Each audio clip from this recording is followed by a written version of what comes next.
Hey, what's up everyone? Welcome back to another video. So I just wanted to do a video responding to Sheriff Matt Kendall's interview that he just did yesterday with Mendofever, the media outlet or whatever you want to call it in Mendocino County, with Matt Lefevre, the guy that runs it. Matt Lefevre also happens to be on the search and rescue team with the Mendocino County Sheriff's Office. It's ran by, Matt Kendall. Anyway, so in that interview, it was pretty comical. It looked like just a lot of excuses from Matt Kendall. Now, to Kendall's credit, he is absolutely correct. The Mendocino County Sheriff's Office never should have been involved in investigating this child pornography case, because you don't. When it's something like this, you will not investigate your own due to potential biases and conflict of interest and et cetera, et cetera, et cetera. Stuff that I covered in great length in my original video that I did on this child pornography case last year. However, the fact that Matt Kendall stated that ICAC, Internet Crimes Against Children, didn't notify the Sheriff's Office until September 25th of 2019, and they didn't realize that it was potentially J.D. Comer until November, that's a lie. The report was originally approved by James Snitches, who at the time was a sergeant with the Mendocino County Sheriff's Office, on September 25th of 2019 by the detective that wrote the report. So they had knowledge of it in September, not November. Okay?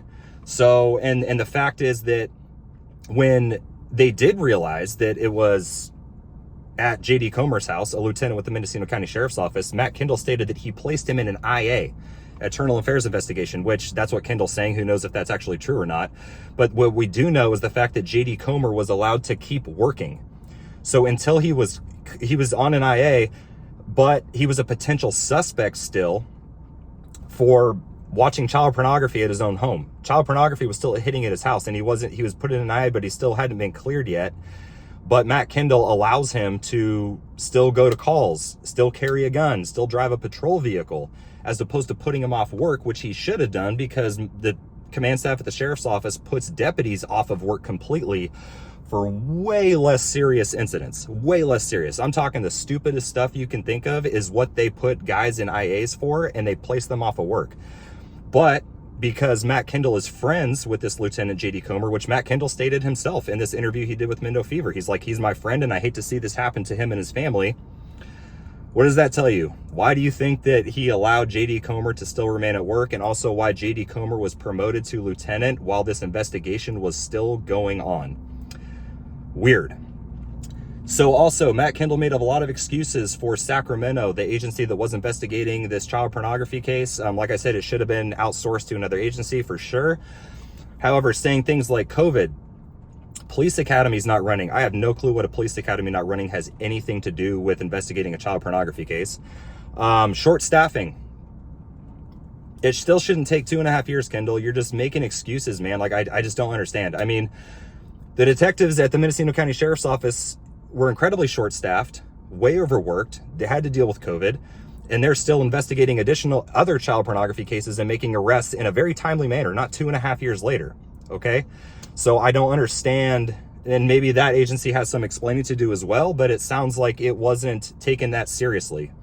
Kendall doesn't seem to take any responsibility for this fact that he even cared about this case whatsoever, because he's buddies with J.D. Comer.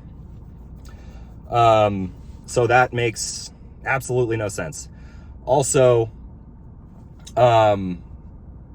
Kendall stating that he doesn't care who talks to me. Well, then why does my name come up at a lot of your command staff and sergeants meetings? Kendall, why are people so concerned with, that work there at a supervisory level with people that talk about me? You obviously are concerned with who provides me information. I know that you're stating that, this deputy that you placed in an internal affairs investigation is providing me information that should be confidential in nature, and I'm no longer in law enforcement, blah, blah, blah, blah, blah. But I want to know where your proof is for that. I'm hoping that guy's attorney contacts me, and you guys actually do a real investigation, because there's no proof of that. It never happened. Never happened. So I don't know where you're going with that. And you clearly care because, like I said, I don't just have one person that gives me information there, man. There are multiple because they don't like the administration there at the sheriff's office. They're tired of it. So a lot of these guys are telling me that you guys are actually freaking out about who's talking to me and not just providing me information about the child pornography case, just stuff in general that goes on there. Like, how do you think like I know what I know? You know what I mean? So, and not only that, you're still concerning yourself with who's giving me info. You know what I mean? Instead of caring about what is going on with one of your lieutenants. So I don't know, man. That article it seemed a little one-sided. There's another reporter who did an article on it as well with the Press Democrat. I'm going to link that below, as well as the one to Mendofever, which, you know, the Press Democrat one was a little more well done in my opinion. But anyway, yeah, so that article, like I stated, was just a whole list of excuses. Kendall's still trying to fall back on the good old, you know, like he has to tell the truth and I don't, which I still love to know, Kendall, how I'm lying or what I'm making up exactly. I mean, we can pull all the records and the documents and everything like that, because I do know that those still exist. And then we can figure out what I'm lying about. If you're talking about stuff that I'm lying about regarding your old lieutenants, all that stuff's on paper too, man. You know, we can go there too. It's all documented. Unless I stated it was a rumor, it's all factual, it's all documented, it's all out there, there's witnesses to everything. So you guys, like, at the end of the day, guys, like, you're gonna believe whatever you want, okay? You can choose to believe me or not believe me, that's totally fine. At the end of the day, like, you know, a lot of you don't know me or whatever. My record speaks for itself. What I did in law enforcement, those that do know me or heard of me when I was there working in Covelo can attest to that fact. You can choose to believe Kendall, that's totally fine. Of course he's going to try to cover his ass. Of course he's going to try to make excuses. Of course he's going to try to defend his buddy, JD Comer, from, you know, watching child pornography. Like I said, that's why this wasn't publicized to begin with, because that's his friend. He's not going to say it. In the article, he stated that he was waiting for Bailey to get arrested or whatever before, you know, and have the case closed before he talked about it. You weren't going to talk about it, Kendall. You were not going to talk about it. The only reason you're talking about it and did that article is because I talked about it on YouTube. That had already happened. When were you planning on talking about it and providing the public with this information exactly? We all no, just no. So anyway, that was that. The whole thing just made me laugh, to be quite honest. It's more lies to you guys in the community of Mendocino County. It's more cover-ups. It's just, and I was very impressed that most people in that community, from all the comments that I was seeing, you know, I have a couple people defending Matt Kendall, mostly, like I said, just a couple people here and there, but for the most part, people see through Matt Kendall's lies. They see through the fact that that was all just a bunch of excuses, the fact that he's still downplaying it greatly. This is involving kids, okay? It's not like a burglary or a robbery, which are serious crimes too, but it doesn't even fall into that same spectrum. So he's still not taking it seriously, and that article was a joke. Anyway, guys, also additionally, so I've been having a lot of people write my name in on the ballot for Mendocino County Sheriff since the elections are you know, it's happening right now. And like a lot of people, a ton of people are sick of Matt Kendall, just like I stated in my last video. And I didn't know how that process worked at all. I just assumed if I received enough votes that there was going to be some sort of actual election and I was going to be able to officially run against him and that sort of thing.